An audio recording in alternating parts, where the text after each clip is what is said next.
నా పేరు దుర్గం శ్రీనివాస్. నేను Telangana medical and health outsourcing contract employees trade union రాష్ట్ర అధ్యక్షుడిని. వైద్య ఆరోగ్య కుటుంబ సంక్షేమ శాఖలో పనిచేస్తున్నటువంటి శానిటేషన్ వర్కర్ నుండి వెల్నెస్ సెంటర్లో పనిచేసేటువంటి అవుట్సోర్సింగ్ డాక్టర్, మరి అన్ని ఆసుపత్రుల్లో పనిచేసేటువంటి కాంట్రాక్ట్ డాక్టర్లు అందరి సమస్యల గురించి పరిష్కార దిశగా మేము పోయిన 9 తారీఖు నాడు ప్రభుత్వానికి, అటు చీఫ్ సెక్రటరీ గారికి, అటు హెల్త్ సెక్రటరీ గారికి, సంబంధిత డిఎంఈ, డిహెచ్, హెల్త్ కమిషనర్ గారికి అందరికీ కూడా మేము రిప్రజెంటేషన్ అంటే ధర్నా నోటీస్ ఇవ్వడం జరిగింది. ఆ ధర్నాలో ప్రధానంగా డిమాండ్ ఏంటంటే, ఏజెన్సీలు నెలల తరబడి జీతాలు ఇస్తలేవు. వాళ్లకు ప్రతి గవర్నమెంట్లో ఏ డిలే అయినప్పటికీ కూడా 3 నెలలలోపు జీతాలు ఇవ్వాలని అగ్రిమెంట్ ఉన్నప్పటికీ కూడా ఏ ఏజెన్సీ కూడా జీతాలు ఇవ్వట్లేదు. కాబట్టి ఆ దళారీ ఏజెన్సీలను రద్దు చేసి ప్రభుత్వమే నేరుగా లేదా కార్పొరేషన్ ద్వారా జీతాలు ఇవ్వాలని చెప్పేసి మేము ప్రధానంగా డిమాండ్ పెట్టుకొని, నెలల తరబడి జీతాలు లేనందున మేము ధర్నా నోటీస్ ఇచ్చినప్పటికీ కూడా పట్టించుకునే సందర్భంలో మేము 15 తారీఖు నుంచి అన్ని ప్రభుత్వ ఆసుపత్రుల్లో 22 తారీఖు వరకు కూడా రాష్ట్ర వ్యాప్తంగా ఉన్న ప్రభుత్వ ఆసుపత్రులలో ధర్నాలు, నిరసనలు చేసినాం. అయినప్పటికీ కూడా పట్టించుకున్నప్పుడు డిఎంహెచ్ఎస్ క్యాంప్ ఆఫీసును ముట్టడిస్తామని చెప్పేసి మేము ముందుగానే ధర్నా నోటీస్ ఇచ్చినాం. ఆ పద్ధతిలోనే ఈరోజు ఈ వైద్య ఆరోగ్య శాఖలో పనిచేసేటువంటి శానిటేషన్ వర్కర్ నుంచి అన్ని విభాగాల అన్ని క్యాడర్ ఉద్యోగులందరూ కూడా ఇక్కడికి రావడం జరిగింది.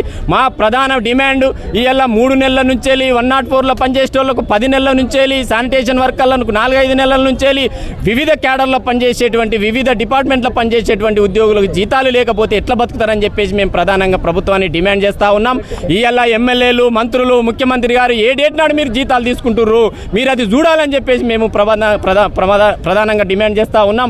ఇవాళ ఈ చిన్న ఉద్యోగులు, ఇవాళ అనేక బడుగు బలహీన వర్గాల పేద ప్రజలచ్చి సేవ అంటే ఆరోగ్యం వాళ్ళ బాగలేనప్పుడు చూయించుకుంటున్నటువంటి ప్రభుత్వ ఆసుపత్రుల్లో పనిచేసేటువంటి ఉద్యోగులకు జీతాలు ఇవ్వకపోతే ఆ ఉద్యోగులు ఎట్లా బతుకుతారని చెప్పేసి మేము ప్రభుత్వాన్ని ప్రధానంగా డిమాండ్ చేస్తూ ఉన్నాం.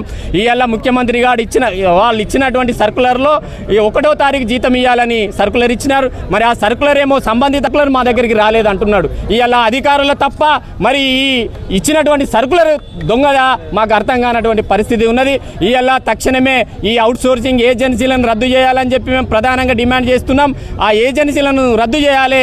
సంవత్సరాల తరబడి ఈ ఉద్యోగాన్ని నమ్ముకొని ఏదో ఒక రోజు రెగ్యులరైజ్ అవుతుందని పనిచేస్తున్నటువంటి అవుట్సోర్సింగ్ ఉద్యోగులను అందరినీ కూడా రెగ్యులరైజ్ చేయాలని మేము ప్రధానంగా డిమాండ్ చేస్తూ ఉన్నాం. అదేవిధంగా 5 సంవత్సరాలు 15 సంవత్సరాల నుంచి 20 సంవత్సరాల నుంచి పనిచేస్తున్నటువంటి అవుట్సోర్సింగ్ ఉద్యోగికి ఒకటే రకమైన వేతనం, ఇప్పుడు నియామకం చేసేటువంటి అవుట్సోర్సింగ్ ఉద్యోగికి ఒకే రకమైన వేతనం ఉంది. ప్రతి ఉద్యోగికి ప్రతి సంవత్సరము వారి జీతం పైన ఇంక్రిమెంట్ ఇవ్వాలని చెప్పేసి మేము ప్రధానంగా డిమాండ్ చేస్తూ ఉన్నాం. అదేవిధంగా రెగ్యులర్ ఉద్యోగి ఒకటే డిపార్ట్మెంట్లో రెగ్యులర్ ఉద్యోగికి ఏమో జీతంతో కూడిన మహిళలకు ప్రసూతి సెలవులు ఉంటాయి. ఇవాళ మా అవుట్సోర్సింగ్ ఉద్యోగ మహిళలకేమో ప్రసూతి సెలవులు లేవు. ఇవాళ చాలా బాధాకరణం అని చెప్పేసి కూడా మేము ప్రభుత్వాన్ని డిమాండ్ చేస్తూ ఉన్నాం. తక్షణమే అవుట్సోర్సింగ్ కాంట్రాక్టులను, శానిటేషన్ కాంట్రాక్టులను రద్దు చేయాలి. ప్రభుత్వమే నేరుగా జీతం ఇవ్వాలి. అదేవిధంగా ఏదైతే మన అత్యున్నత న్యాయస్థానం సుప్రీంకోర్టు తీర్పు ప్రకారము సమాన పనికి సమాన వేతనం ఇవ్వాలని చెప్పేసి కూడా మేము ప్రభుత్వాన్ని డిమాండ్ చేస్తూ ఉన్నాం. అవుట్సోర్సింగ్ కూడా కుటుంబానికి వచ్చే పరిస్థితి లేదు కాబట్టి వారికి ₹1 కోటి ఎక్స్గ్రేసియా ఇవ్వాలి. అదేవిధంగా వారి కుటుంబంలో ఒకరికి ఉద్యోగం ఇవ్వాలని చెప్పేసి కూడా మేము ప్రభుత్వాన్ని ప్రధానంగా డిమాండ్ చేస్తూ ఉన్నాం. స్పందించకపోతే ఈ వైద్య ఆరోగ్య శాఖలో పనిచేసేటువంటి 1,00,000 పైసలకు ఉద్యోగులంతా కూడా కుటుంబాలతో సహా ప్రభుత్వాన్ని మేము స్తంభిస్తాం, హైదరాబాద్లో మొత్తం రాస్తారోకలు చేస్తామని చెప్పేసి కూడా మేము ప్రభుత్వాన్ని డిమాండ్ చేస్తూ ఉన్నాం. మా ఉస్మానియాలో ఏ చిన్న ప్రాబ్లం వచ్చినా కూడా స్టేట్ కమిటీ మొత్తం వచ్చి సూపరింటెండెంట్ గారితో కానీ అక్కడ ఉన్న ఇన్ఛార్జ్ ఆర్ఎంఓతో కానీ అక్కడ కూర్చొని మాట్లాడి మా యొక్క ప్రాబ్లమ్స్ ను సాల్వ్ చేస్తూ మాకు చాలా సపోర్ట్ ఇస్తున్నారన్నా. ఇంకొక విషయం, తొలగించి కార్పొరేషన్ ఏర్పాటు చేసే వరకు మీ యొక్క అవుట్సోర్సింగ్ ఉద్యోగుల ఐక్యత, పెండింగ్ జీతాలను వెంటనే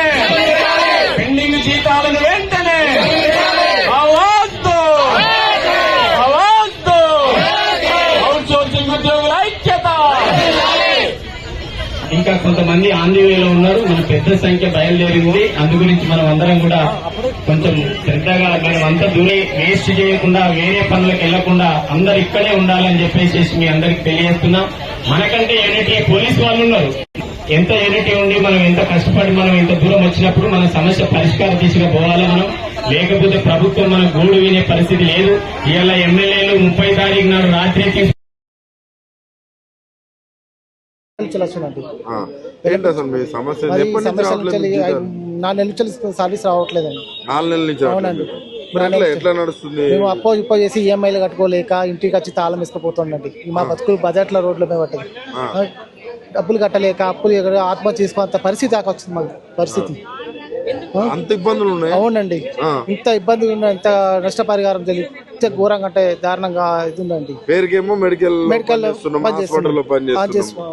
వాళ్ళ పేరుకు మంచిగా ఉంటుంది గవర్నమెంట్ వాళ్ళకు మంచిగా నడుస్తుంది. మాకు అలాంటి వాళ్ళకు ఏం నడుస్తుంది చెప్పండి. ప్రతి నెల రెగ్యులర్ వాళ్ళకు వాళ్ళకి ఎట్లా వస్తుందో మాకు కూడా అట్లనే కట్టియాల్సిందిగా మనస్ఫూర్తిగా అదంతా ఫ్రేక్ అండి, చాలా ఫ్రేక్ అండి. మే అన్నారు, జూలై అన్నారు, ఏప్రిల్ నుంచి అన్నారు మే 5 తారీఖు 1 తారీఖే మీకు సాలరీస్ కట్టిస్తానని చెప్పారు. ఏమైంది అది పోయింది. ఇప్పుడు మే వచ్చింది, జూన్ వచ్చింది, ఫస్ట్ వరకే. ఇన్కమ్ ఉందా? మాకేం లేదు సార్, ఇదే ఏజెన్సీ, ఈ జాబ్ డబ్బులు రావట్లేదు. పిల్లల పరిస్థితి ఎట్లా? పిల్లలు అదే కదండి, అప్పుల పాలు కట్టలేక ఎంత ఆగమాగా ఉంటుందండి. చాలా ఇబ్బందులు ఉన్నాయి. చాలా ఇబ్బంది అండి. ఈ గవర్నమెంట్ ప్రభుత్వం కొత్తగా వచ్చింది, ప్రభుత్వం అందరినీ డిక్లరేషన్ చేస్తారని చెప్పి నమ్మించి మోసం చేశారు రేవంత్ రెడ్డి గారు. ఇంతవరకు న్యాయం చెప్పండి. కరోనా టైంలో ఎంత కష్టపడ్డాం తెలుసా? సబ్బి చాకరీ చేసి కష్టపడ్డామండి కరోనా టైంలో. అప్పుడు రేవంత్ రెడ్డి అప్పుడు పదవిలు లేనప్పుడు కరోనా టైంలో ఆశా వర్కర్లని వీళ్ళందరినీ ఎట్లా చూసుకున్నాడు. పర్మిట్ చేస్తా అని చెప్పి నమ్మించి మోసం చేసి ఈ స్థాయికి ఇప్పుడు ఈ ముఖ్యమంత్రి ఉండి కూడా వేస్ట్ అండి. తెలంగాణలో ఉన్న ముఖ్యమంత్రి రేవంత్ రెడ్డి గారు వేస్ట్ అండి. ఆయన మొగోడైతే అందరినీ పర్మిట్ చేయండి, ఏజెన్సీని రద్దు చేయండి, కార్పొరేషన్ ని తొలగించండి. ఎందుకు అంత కోపం వస్తుంది? అవునండి, కోపమే ఉంది. ఎందుకు అంత బాధ అండి, బాధ భరించలేకపోతున్నామండి. ఇంత ఘోరం అండి, ఇంత జారిపోతుంది. ఆడవాళ్ళు ఉన్నారు, సీపార్లు కూడా ఎంత కష్టపడ్డా కాయకల్ప అంటారు, పని చేయించుకుంటారు, జీతాలు అయితే ఇయ్యారండి తెలుసా? సబ్బి చాకరీ చేస్తారండి. మెడికల్ అంటే అసలు మెడికల్ అయితే అవుట్ సోర్సింగ్ అండి. అవునండి, లేకపోయినా మీరు ఉండాల్సిందే, అందరూ ఉండాల్సిందే. లివ్వులు ఇయ్యారు, పాడియారు. ఈ కాంట్రాక్ట్ వాళ్ళకైతే లివ్వులో లేవండి. సంవత్సరానికి వీళ్ళకు నెలకు 4 ఆఫ్లు. వాళ్ళు ఎట్లా బతుకుతారు? వీళ్ళకు 15,600 జీతం అయితే 11,000 రూపాయలు ఇస్తున్నారు వీళ్ళకు. కాంట్రాక్ట్ వాళ్ళకు ఎంత జీతం అయితే 15,600 జీతం అయితే వీళ్ళకు 11,000 ఇస్తున్నారండి. మిగతా 4,600 ప్రభుత్వం దోసుకుంటుంది కావచ్చు, తిట్టున్నారు కావచ్చు, ప్రతి ఏజెన్సీ వాళ్ళని తీసుకున్నారు. మీ దగ్గర చూసుకుంటే ఏమొస్తుంది? పేదలు కాదే మీరు అంటే ఏంటి, రిచ్ కిడ్స్ అయితే ఎవరు కూడా ఇక్కడ జాబ్ చేయరు కదా, ఇలాంటి జాబ్ అదంతా కూడా లేదండి. మరి ఏంది ఈ పరిస్థితి? ఇట్లా ఉంటాయి అనుకున్నారు అసలు కాంగ్రెస్ వస్తే? అదే కదా, ప్రభుత్వం వచ్చింది అందరి మనల్ని ఆదుకుంటాడు కావచ్చు మేము ఆశతో ఉంటే ఇట్లా ప్రభుత్వం వాళ్ళు కడిపే కొట్టింది. ఎంతవరకు న్యాయం చెప్పండి? బెల్లంపల్లి నుంచి హైదరాబాద్ నుంచి వచ్చినాము. చెప్ప చేసి హైదరాబాద్ రావడానికి పైసలు 1 రూపాయి లేదు సార్, పైసలు లేవు. అడుక్కున్నాం సార్, ఇటు పక్క వాళ్ళు అడిగితే 500 ఇచ్చి మేము ఈ స్థాయికి వచ్చినాం, హైదరాబాద్కి వచ్చినాం. 500 ఛార్జీలు, తిండి అంతా తిండి లేకుండా మంచిదే కానీ మమ్మల్ని పర్మిట్ చేస్తే సరిపోతుంది. మాకు నెలలకు జీతాలు ఇస్తే సరిపోతుంది సార్, మాకు నెలల జీతం మొత్తం సరిపోతుంది. మాకు నెలలో 1 తారీఖు జీతం ఇస్తే సరిపోతుంది సార్, ఇవ్వాలి సార్. పేపర్లో మాత్రం ఇస్తారని మేము ధర్నాలు కూడా నిరాహార కూడా చేసినాం. 7 రోజులు అయింది, వాడికి 8 రోజులు అండి, ఏమి ఆధారం లేదు. ఎవడన్నా చూస్తే బయట చూస్తేనేమో పేపర్లు వస్తుంది కానీ రెగ్యులర్ గా జీతం అని అంటారు. మాకు అది కూడా లేదు కదా సార్. నేను ఉస్మానియా హాస్పిటల్లో స్టాఫ్ నర్స్ గా వర్క్ చేస్తున్నానండి. ఐసీయూ లివర్ ట్రాన్స్ప్లాంట్ ఐసీయూలో పనిచేస్తున్నాను గత 5 సంవత్సరాలుగా. అంటే నేను ఉస్మానియాలో చేపట్టి 7 ఇయర్స్ అవుతుంది. 5 మంత్స్ నుంచి జీతాలు లేవండి. 5 మంత్స్ నుంచి జీతాలు లేవు. మేము రెగ్యులర్ గా కంటిన్యూగా డ్యూటీకి వస్తున్నాము. రావట్లేదు. 1 మంత్ పడ్డదండి, ఇంకా మిగిలిన అయితే బడ్జెట్ లేదని అంటున్నారు. కానీ ఇక్కడ మాత్రం బిల్లు ఉందని అంటున్నారు, కానీ మాకైతే ఇంతవరకు ఆ బిల్లు వెళ్ళలేదు, మాకు జీతాలు కూడా రాలేదు. మేము డ్యూటీకి కూడా కష్టపడి అతి కష్టం మీద మేము డ్యూటీకి వస్తున్నాము. చేతిలో డబ్బులు లేకున్నా కానీ, మా ఇంట్లో ఆర్థిక పరిస్థితి బాగా లేకపోయినా కానీ మేము డ్యూటీ చేస్తున్నాము. ఇంట్లో ఫ్యామిలీ కూడా ఆరోగ్యంగా ఎవరు మా ఫ్యామిలీలో ఆరోగ్యంగా లేరండి. వాళ్ళు ఉస్మానియా అంటే చాలా పెద్దది, హైదరాబాద్ కి గుండెకాయలు అంటే అందరూ కూడా అక్కడికి వస్తూ ఉంటారు. మీలాంటి వాళ్ళ పరిస్థితి ఇట్లా చేస్తే అసలు ఎట్లా, అసలు మీ ఇల్లు ఎట్లా గడుస్తుంది, మీరు ఎట్లా వస్తున్నారు, స్కూల్ ఫీజులు ఉంటాయి ఇప్పుడు స్టార్ట్ అవుతున్నాయి, ఇవన్నీ ఎట్లా గడుస్తుంది? మేము రెంట్గా ఉంటామండి. రెంట్ వాళ్ళు కూడా మీరు ఏమంటారు సార్, శాలరీ లేకపోతే మీరు వెళ్ళిపోండి అనేసి వాళ్ళు కూడా అంటున్నారు. మా దగ్గర బడ్జెట్ కూడా ఏం లేదు. మా ఆయన ఈరోజు చేసే కానీ రేపు వెళ్ళని పరిస్థితి మాది. మేము అలాంటి కండిషన్లో డ్యూటీ చేస్తున్నాం. పేరుకు పెద్ద ఆసుపత్రి, ఇంత పెద్ద ఆసుపత్రిలో మేము డ్యూటీ చేస్తున్నాం అంటేనే మహా ఎక్కువ అండి. మా డిమాండ్ ఏంటంటే మెయిన్గా మాకు రెగ్యులర్గా జాబ్స్ రావాలి, మాకు కంటిన్యూగా జీతాలు వేయాలి, ప్రభుత్వమే నేరుగా వేయాలి, సమాన వేతనానికి సమాన వేతనం ఇవ్వాలి. ఇది మా డిమాండ్స్. అదే పనికి తగ్గట్టు వేతనం ఇవ్వాలి అంతే. ఎట్లా మరి కుటుంబం ఎట్లా గడుస్తుంది? 5 నెలల నుంచి జీతం లేదు, ఎట్లా గడుపుతున్నారు? ఒక రోజు తిండి లేక ఒక రోజు తిండి ఉండి అట్లా గడుపుకుంటున్నాం. అది బంద్ చేస్తే మళ్ళీ ఉస్మానియా పరిస్థితి ఘోరంగా ఘోరం. మీలాంటి వాళ్ళకే జీతాలు ఇస్తలేరు 5 నెలల నుంచి మాకు జీతాలు లేవు. మేము అవుట్ సోర్సింగ్ ఎంప్లాయీస్ మేము అందరం కూడా పేషెంట్ కేర్ ఎప్పటి నుంచి రావట్లేదు? మాకు కూడా సేమ్ 4 months నుంచి రావట్లేదు. ఇప్పుడు సమాజంలో ఎట్లా అయిపోయిందంటే ఏదైనా సరే మాకు ఏదైనా పోయి అడిగేది ఉంటే మీరు దానిలో గవర్నమెంట్ సెక్టర్లో పనిచేస్తాను, అవుట్ సోర్సింగ్ ఎంప్లాయీస్ కదా అంటే అప్పించేటోడు కూడా భయపడతాడు, వీళ్ళకి తొందర రావురా బాబు, వీళ్ళకి పైసలు తొందరగా రావు కాబట్టి మీకు ఇవ్వడం కూడా కుదరదు అని చెప్పి. ఇప్పుడు మన తెలంగాణ ఎంతో మంది త్యాగాల పరంగా సాధించుకున్నది, మన నీరు మన ఉద్యోగాలు మనకని చెప్పి రేవంత్ రెడ్డి అధికారంలో లేని రోజు వచ్చి మీకు రెగ్యులరైజేషన్ ఇవన్నీ వాళ్ళు అన్ని వాగ్దానాలు చేసిండ్రు. ఇప్పుడు అధికారంలో ఉండి కూడా వాగ్దానాలు చేస్తున్నారు. పేపర్ వర్కే పరిమితం అవుతాను, సరే ఇప్పుడు ఒకళ్ళు కనుక వాళ్ళు నిజంగా ఇప్పుడు నిజంగా కానీ చేసేటట్టు ఉంటే మేము ఇవి ధర్నాలు ఎందుకు? ఇప్పుడు మా జీతం మేము అడిగే పరిస్థితి ఇదా దారి. జీతాల కోసం కూడా హైదరాబాద్ దగ్గర ఎక్కడ కొమరంభీం జిల్లా, ఎక్కడ సిర్పూర్ అండి అది చెప్పండి. అక్కడి నుంచి అక్కడి నుంచి ట్రైన్ ఫెసిలిటీ కూడా నైట్ లో చక్కగా ఉండదు. నైట్ వచ్చి వేరే కాడ ఉండి రావాలి. ఇప్పుడు నేను ఒకటే ఇప్పుడున్న అధికారుల లేకపోతే ఇప్పుడున్న పొలిటీషియన్ సీఎం గారికి కానీ హెల్త్ మినిస్టర్ కానీ ఒకటే విన్నపం ఏంటంటే ఇప్పటి వరకైనా మా జీతాలు కొంచెం ఒకవేళ రిలీజ్ చేసేది ఉంటే మా కష్టాలు కొంతవరకు సమాన పనికి సమాన వేతనం ఒకటి, ఏజెన్సీ రద్దు విధానం ఒకటి, రెండోది ఇమ్మీడియట్ కార్పొరేషన్ సెపరేట్ కార్పొరేషన్ ఇవన్నీ కూడా పేపర్ వరకు పరిమితం. 4 నెలల నుంచి జీతం రావట్లేదు, ఎట్లా మీ ఇంటికి? అంటే రేపు వస్తాయి అని ఆశతో బతుకుడే తప్పించి ఏం లేదు. ఇప్పుడు ఇంతవరకు రావాలంటే ఇంతమంది ఇప్పుడు స్కూల్ స్టార్ట్ అయినాయి, ఎటు పోయే పరిస్థితి లేదు. మళ్ళీ ఇంకోటి ఏంటంటే మాది ఎమర్జెన్సీ సెక్టర్, లీవ్లు ఎక్కువ తీసుకునే పరిస్థితి ఉండదు, పేషెంట్లతో ఇంట్రాక్షన్ తో ఉండదు. కుటుంబం ఎట్లా గడుస్తుంది? కుటుంబం అంటే ఇంతే, ఇక వాళ్ళు వీళ్ళు మా అత్తగారు ఇతగారు బామర్దులు వాళ్ళు వీళ్ళు ఎవరో ఒకరు సాయంలో నడుస్తాను, కానీ వాళ్ళు కూడా ఎక్కువ కాలం చేయలేరు. కానీ అంతే ఇప్పుడు మాదంటే సరిపోని మేము అంతో ఇంత చదువుకున్న వాళ్ళం, వాళ్ళకి ఏదో మా పార్టీలో చెప్పొచ్చు, వాళ్ళకి అర్థమయ్యేది. ఇప్పుడు శానిటేషన్ కానీ పేషెంట్ కేర్ లాంటి వాళ్ళు ఇక వాళ్ళైతే వాళ్ళ బాధ చెప్పే పద్ధతి కూడా వాళ్ళకి రాదు.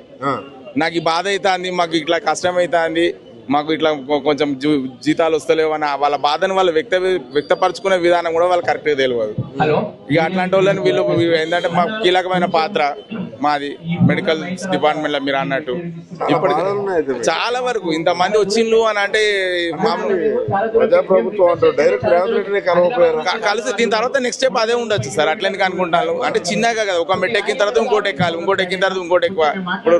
ఇప్పుడు రోడ్డును ఆపి ధర్నా చేసుడు ఎంతసేపు అని కాకపోతే ప్రజలకు ఇబ్బంది అవుతుంది. అట్లనే నేను ఏంటంటే ఈ మీటింగ్ పరంగా కానీ ధర్నా పరంగా కానీ వాళ్ళకి విన్నవించుకున్నది మీడియా పరంగా, మీడియా త్రూ ఒకటి ఏంటంటే విత్ ఇమ్మీడియట్ ఎఫెక్ట్ 4 నెలల జీతాలు రిలీజ్ చేయండి.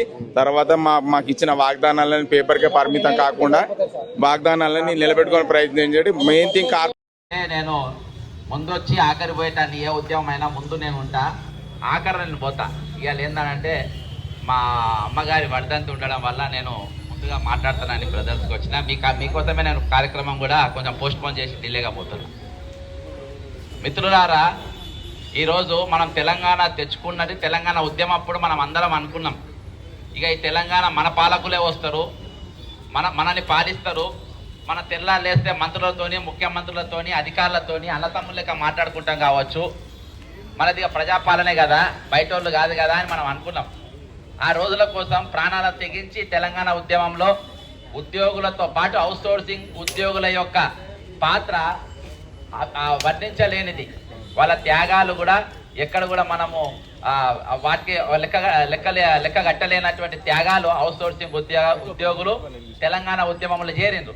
ఈరోజు పాలకులు మనోళ్ళు, ముఖ్యమంత్రులు మనోళ్ళు, అధికారం మనది, శాఖలు మనయి, అన్నీ కూడా మనయే. అయినా కానీ ఈరోజు మన అధికారంలో, మన ముఖ్యమంత్రుల, మన రాష్ట్ర పరిపాలనలో, మన స్వయం పాలనలో ఇయాటికి మరి మన వాళ్ళు ఎందుకు చనిపోతా ఉన్నారు? ఇవాళ నేను మౌనం పాటించిన కారణం ఏంటంటే ఇక చాలా మంది ప్రభుత్వ పెద్దలు చాలా మంది ఉన్నారు, రంగు బట్టలలో ఉన్నారు, యూనిఫారాలలో ఉన్నారు. మరి ఆ పెద్దలకు చెప్పాలి ఈరోజు.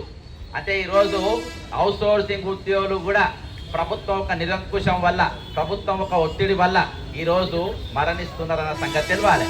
మనమేమో కొంతమంది అవుట్ సోర్సింగ్ మన వర్కింగ్ ప్రెసిడెంట్ బాలకృష్ణారెడ్డి దాదాపు ఒక 20 మందిని కలిసి రంగారెడ్డి జిల్లా కార్యాలయం వెళ్ళి కలెక్టర్ గారిని కలిసినాం. శ్రీధర్ గారు ఎందుకు చనిపోయినరు, ఎందుకు ఒత్తిడి తెచ్చిందంటే అన్ని పచ్చి అబద్ధాలు చెప్తారని మాకు అర్థమైంది. కానీ పచ్చి అబద్ధాలు ఆడి ఈయన వేరే ఏదో ఒత్తిడి వల్ల, బయట ఆర్థిక సమస్యల వల్ల ఆయన చనిపోయిందని చెప్పి వాళ్ళు చెప్పడం జరిగింది. వాస్తవానికి అటువంటి సమస్యలు లేవు. కేవలం ప్రభుత్వం ఉన్నతాధికారులు ఇష్టం వచ్చినట్టు తిట్టడం, ఇష్టం వచ్చినట్టుగా వేధించడం.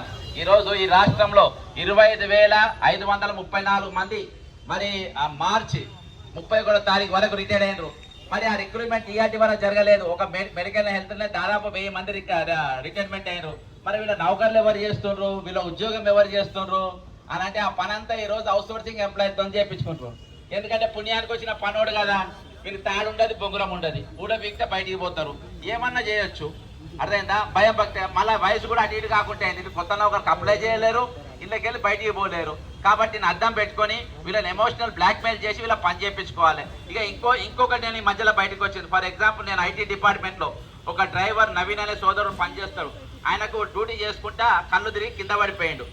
అక్కడనే 108 వచ్చింది, హాస్పిటల్ తీసుకుపోయింది. ఉస్మానియా దవాఖానలో దాదాపు 4-5 రోజులు ట్రీట్మెంట్ తీసుకున్నారు. 4-5 రోజుల తర్వాత నౌకరని పోతే ఆయన నౌకరు అమ్ముకున్నారు. నేను అక్కడ ఉన్నతాధికారి ఆయన నంబర్ ఇచ్చి ఆయన నంబర్ పోయి అడిగితే ఫోన్ చేస్తే సార్ నేను తీసుకుంటా పంపి అన్నాడు. నువ్వు పోయి ఆయనకి ఎందుకు చెప్పినావు అన్నాడంట. అంటే ఆయనకి ఇప్పుడు ఉన్నతాధికారికి ఇప్పుడు 1-2 లక్షలు అవసరం ఉంటే అవుట్ సోర్సింగ్ ఎంప్లాయీని తీసేయాలి, అమ్ముకోవాలి, 2-3 లక్షలు ఈజీగా రెడీగా వస్తాయి. అంటే ఈ విధంగా వాళ్లకు వనరులు సమకూర్చేటోళ్ళు లెక్క తయారైపోయింది. ఇక మధ్యలో ఏజెంట్స్ అనేటోడు ఉంటాడు. ఏజెన్సీ ఈరోజు ముఖ్యమంత్రికి ఒకవేళ చేయాలనున్నా, ఫైనాన్స్ సెక్రటరీకి చేయాలనున్నా, వీళ్ళకి ఈరోజు సుప్రీం గైడ్ లైన్స్ ఉన్నది. పక్క రాష్ట్ర పోటీ చేసిండ్రు, మన చుట్టుపక్కల రాష్ట్రాలు అన్నీ చేసినాయి. ఇక పంజాబ్ అయితే ఒక అడుగు ముందుకే ఏకంగా పర్మనెంటే చేసి పడేసారు. అక్కడ అవుట్ సోర్సింగ్ అనే ముచ్చట లేదు, కాంట్రాక్ట్ అనే ముచ్చట లేదు. ఈ రెండు కూడా అక్కడ అవుట్ రైడ్గా వాళ్ళు దాదాపు మన ఏకతాటి మీద 60,000 మందిని ఈరోజు మరి వాళ్ళు పర్మనెంట్ చేశారు. మరి రాష్ట్ర ముఖ్యమంత్రి గారిని అడుగుతున్నా, మన ధనిక రాష్ట్రం కదా, మన ధనిక రాష్ట్రం అని మన తెలంగాణ తెచ్చుకున్నాం కదా, మన ఆర్థిక వనరులు పక్క రాష్ట్రం దోసుకపోతుందని చెప్పుకున్నాం కదా. ఈరోజు మన ధనిక రాష్ట్రంలో మనం ఇతరులకు ఎగ్జాంపుల్గా ఉండాలి. ఈరోజు తెలంగాణ రాష్ట్రంలో 1,00,000 మంది అవుట్ సోర్సింగ్ ఎంప్లాయీస్ను ఈరోజు ప్రభుత్వం పర్మనెంట్ చేసిన స్టేట్మెంట్ వస్తే మనల్ని వేరే వాడు ఫాలో కావాలి. కానీ ఈరోజు పక్క రాష్ట్రంలో కనీసము కార్పొరేషన్ చేసే పరిస్థితి కూడా ఈరోజు లేదు. కార్పొరేషన్ చేసి ఉద్యోగులకు మినిమం భద్రత ఇచ్చేటోళ్ళు లేరు. ఈరోజు రోజువారీ కూలీలకు కూడా గ్యారెంటీ ఉంది. ఇవాళ పొద్దుగాల నేను 8 గంటలకు డ్యూటీ ఎక్కుతా, 10 గంటలకు పని ఎక్కుతా, 5 గంటలకు నేను దిగుతా, 6 గంటలకు నేను పైసలు తీసుకొని పోతా అని. కానీ అవుట్ సోర్సింగ్ ఎంప్లాయీస్ కు ఈరోజు నెల రోజులు పనిచేసిన వాళ్ళ జీతం వాళ్ళు ఈ 1వ తారీఖు వచ్చి మేము తీసుకుంటే మనకు గ్యారెంటీ లేనే లేదు. ఇవాళ గ్యారెంటీ లేదు. 1వ తారీఖు మా జీతం వస్తుంది, 1వ తారీఖు నేను జీతం తీసుకుంటా, 1వ తారీఖు 2వ తారీఖు నా ఇంటికి కిరాయి కడతా, 3వ తారీఖు నా పిల్లల ఫీజులు కడతా, నాకేమైనా కష్టం వస్తే ఆ పైసలతో వాడుకుంటా. మరి వచ్చేది ఏమన్నా వస్తాం ఒరిజినల్స్కి ఈరోజు వాళ్ళు ఇచ్చే జీతంతో మంచిగా కంఫర్టబుల్ ఇల్లు కిరాయి తీసుకునే పరిస్థితి ఉండలేదు. ఎందుకంటే వచ్చేది 22,000-25,000 వస్తాయి. అందులో జిఎస్టీ అని, ఏజెంట్ కమిషన్ అని అన్ని కట్ చేసుకొని ఈరోజు హైదరాబాద్ సెక్యూరిటీ గార్డ్కి వచ్చినట్టు వస్తుంది జీతం. ఎంత వస్తుంది మనకు? 13,000 వస్తుంది. నేను రేవంత్ రెడ్డి గారికి చెప్తా, ఒక్క సంవత్సరం దయచేసి రేవంత్ రెడ్డి గారు ఒక నెల అవుట్ సోర్సింగ్ ఎంప్లాయీ జీతం తీసుకో, నువ్వు బతుకు. ఎట్లా బతుకున్నావో నువ్వు మాకు చూపి, మేము కూడా దాని లెక్కనే బతుకుతాం. 13,000 ఎట్లా బతుకుతాం? మళ్ళా ఇందులో సరే ఎప్పుడైనా టైం ఖరాబ్ అయ్యి, ఒక యాక్సిడెంట్ అయ్యి, ఒక దెబ్బ దాగి, ఒక స్ట్రోక్ వచ్చి ఏమన్నా చేస్తే మరి అందులో ₹1 కూడా అవుట్ సోర్సింగ్ ఎంప్లాయీకి రాదు. మన నాగరాజన్ అంటే ఆయనకు ₹1 రాలే, శ్రీధర్ అంటే ఆయనకు ₹1 రాలే. ఎందుకు రాలే? ఆ ఏజెంట్ అంటే PF కట్టాడు, ESI కట్టాడు. మరి ఎట్లా భద్రత ఎక్కడిది తెలియదు. మరి దాన్ని మరి ప్రభుత్వం తెల్లారు లేస్తే అధికారి అవుట్ సోర్సింగ్ ఎంప్లాయీస్ కలిసినా కలవకుండా ఏజెంట్కి మాత్రం బరబ్బర్ డ్యూటీ ఫోన్ చేస్తాడు. ఏజెంట్ గారు మార్కెట్కు మామిడి పండ్లు వచ్చినాయి, ఏజెంట్ గారు నల్లిపొక్కల మాంసం ఆదివారం బతకరా, మీ దగ్గర చెర్లో మంచి చేపలు పట్టుకరా. రియల్గా ఏజెంట్లు మొత్తం అధికారులను మెయింటైన్, కొంతమంది ఏజెంట్లను చూసి నాకు తెలియదు దుకాణం తెలియకుండా అరే అధికారికి ఇంత ఇంత ఇంత రాపో ఎక్కడుంది అని అంటే దాని వెనుక ఉన్న చరిత్ర ఇది. దీని అంతా ఈ మూలధనం ఎవరు, దీని అంతా పెట్టుబడి ఎవరు అంటే హౌస్ సోర్సింగ్ ఉద్యోగుల ఈరోజు వాళ్ళ యొక్క జీవితాలను పణంగా పెట్టి వాళ్ళ జీవితాలను పెట్టుబడిగా పెట్టి ఈరోజు ఈ ప్రభుత్వం ఆటలాడుకుంటా ఉంది. నిజంగా ఈ తెలంగాణ రాష్ట్రంలో, ఈ స్వయం పాలన రాష్ట్రంలో నిజంగా ఇక్కడ మానవ హక్కులు ఉన్నాయా? హౌస్ సోర్సింగ్ ఉద్యోగులకు ఎంప్లాయీస్కి ఈరోజు హక్కులు ఉన్నాయా? వాళ్ళ మానవ హక్కుల ఈరోజు వాళ్ళపైన ఇంప్లిమెంట్ అవుతున్నాయా అంటే 101% అవుతలేవు. ఇక్కడ పూర్తిగా శ్రమ దోపిడీ జరుగుతూ ఉంది. ఒకప్పుడు నా చిన్నతనంలో మరి ఏది కమ్యూనిస్టులు సిపిఐ సిపిఎం సిఐటియులు వాళ్ళు మాట్లాడుకునేది ఏది ఆ రోజులలో ఏమని శ్రమ దోపిడీ జరుగుతూ ఉంది, ఈరోజు కూలి గుంజుకుంటా ఉన్నారు అని రకరకాల పదాలతో వాడేది. ఇవాళ సివిలైజ్డ్ సొసైటీలో నాగరికత ప్రపంచంలో ఈరోజు హక్కులు అనేది ప్రతి ఒక్కరు తెలిసిన సమయంలో ఈరోజు హక్కుల కోసం మనం సొంత రాష్ట్రం తెచ్చుకున్నాము.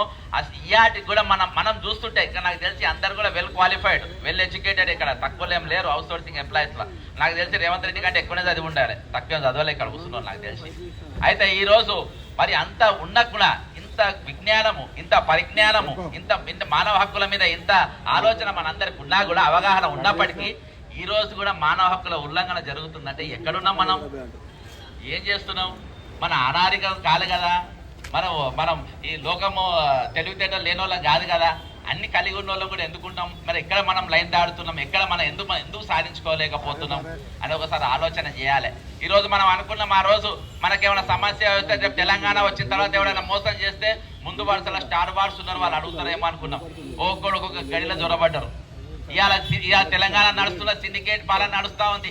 ఎక్కడ కష్టం వచ్చినా, ఎక్కడ నష్టం వచ్చినా, ఎక్కడ ఇల్లు గురినా, ఎక్కడ ఎవరైనా ఆత్మహత్య చేసుకున్నా, ఏ ప్రభుత్వ ఉద్యోగి అయినా నష్టపోయినా ఈరోజు వాళ్ళ తరపున మాట్లాడే వాణీలు ఈరోజు మూగపోయినాయి. ఎక్కడ పోయినాయి ఆ వాణీలు? ఆ వాణీలు ఎక్కడ కుదబెట్టుకున్నారు? కొంతమంది పోయిన 10 ఏళ్ళ గడిలలో పెట్టుకున్నారు, కొంతమంది ఇవాళ ఇంకొక గడిలలో కుదబెట్టుకున్నారు. ఈరోజు మాట్లాడేటోళ్ళు లేరు.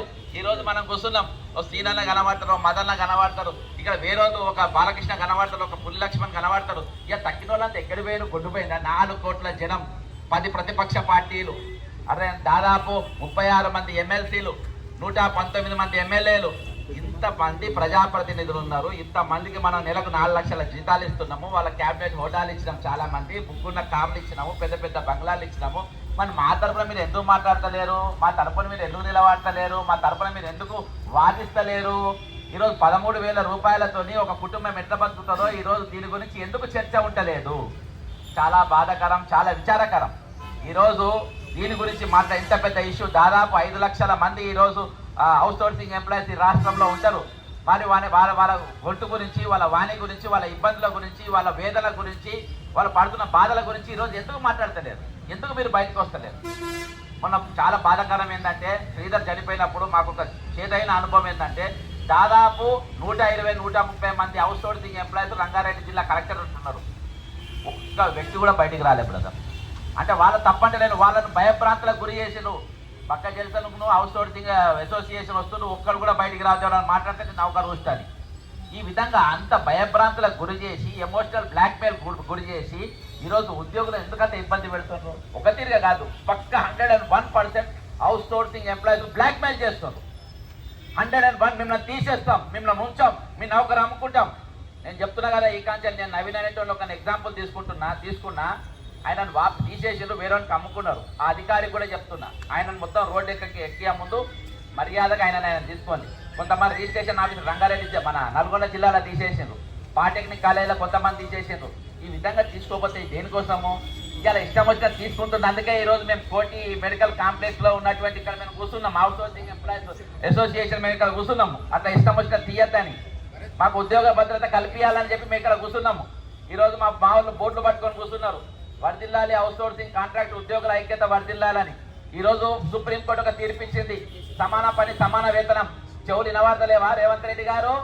చెవులు వినవార్తలేవా? ఈరోజు చీఫ్ సెక్రటరీ రామకృష్ణారావు గారికి 2 నిమిషాలు నేను మాట్లాడతా.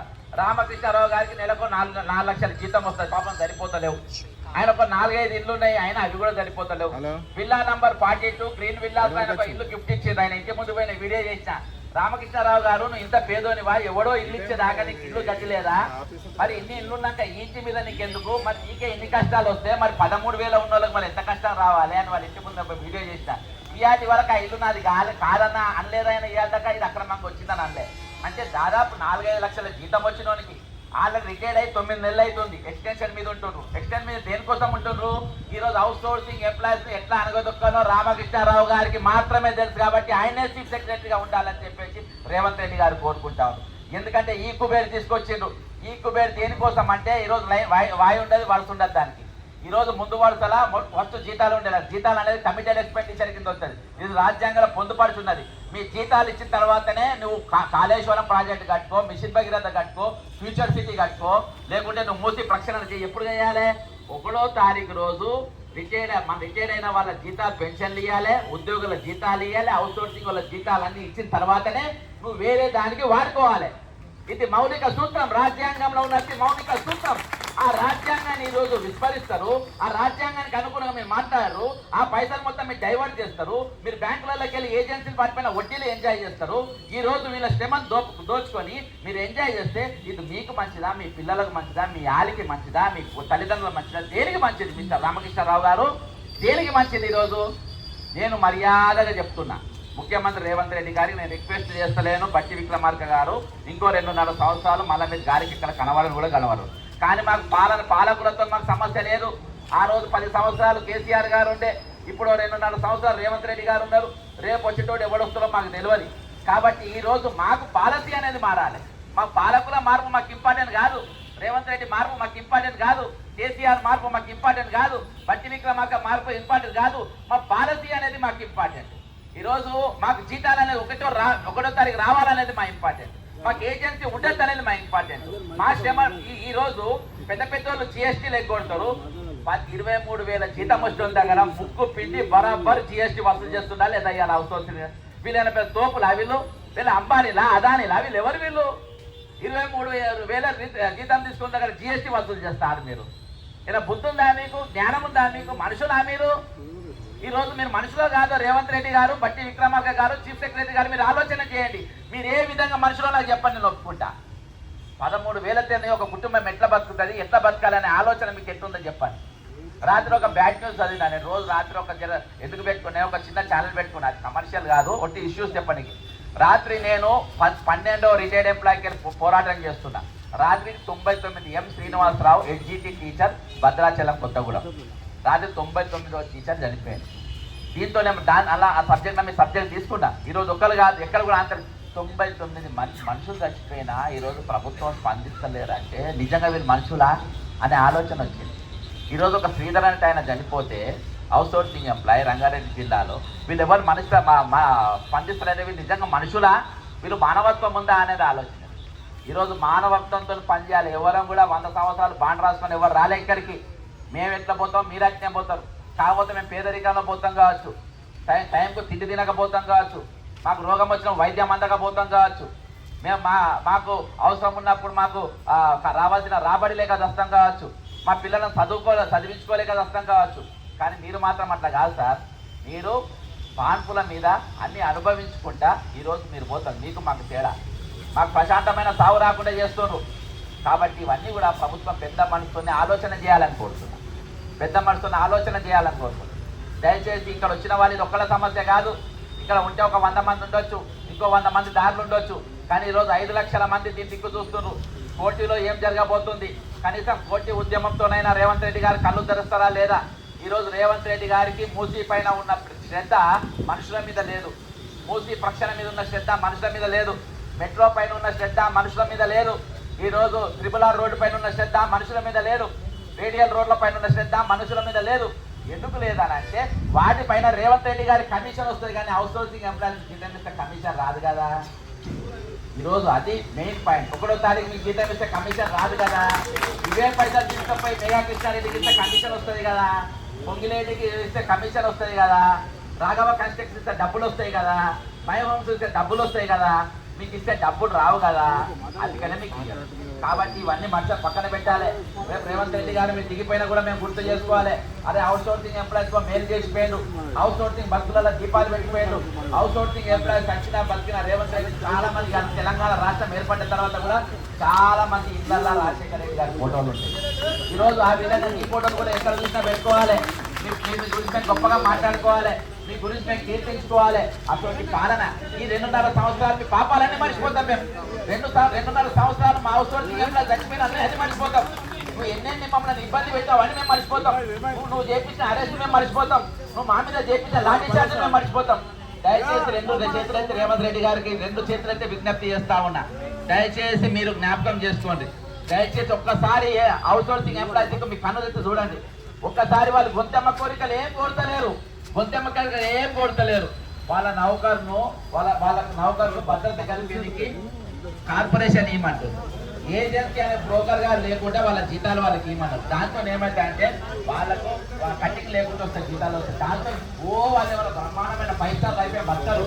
కాకపోతే అప్పు చేయకుండా బతుకుతారు, గౌరవంగా బతుకుతారు, ఇంటి పంట ఎదుగుకుండా బతుకుతారు, వాళ్ళ పిల్లలను చదివించుకోగలుగుతారు. అంతేగాని విలాసవంతమైన జీవితం జీవించడానికి ఇక్కడ మేము ధర్నాయం చేస్తలేము. మామూలు జీవితం జీవించడానికే మేము ధర్నా చేస్తున్నాం. మామూలు టైం రోజు మేము ఇప్పుడు 3 పూటలు తినే 2 పూటలు తింటున్నాం. 3వ పూట కూడా కొద్దిగా తినే ప్రయత్నం చేస్తాం. మీ జీతం మాకు అవుతుంది అంత మించింది ఏం లేదు. కాబట్టి ఈరోజు 5 లక్షల మందికి నీవు చాలా గొప్పని వెళ్తావు. 5 లక్షలు అంటే 25 లక్షల మంది, ఒక కుటుంబానికి 5 సగటున 5 వేసుకున్నా 25 లక్షల మందికి నువ్వు చాలా గొప్పని వెళ్తావు రేవంత్ రెడ్డి. నువ్వు మాకు విలన్ విలువ మాకు ఇష్టం లేదు.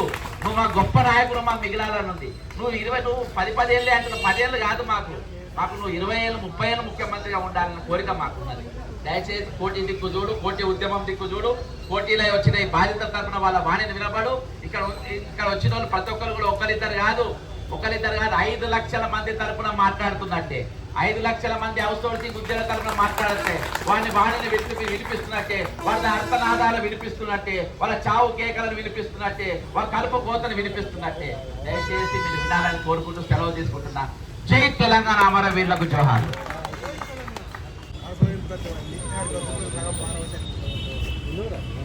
సగం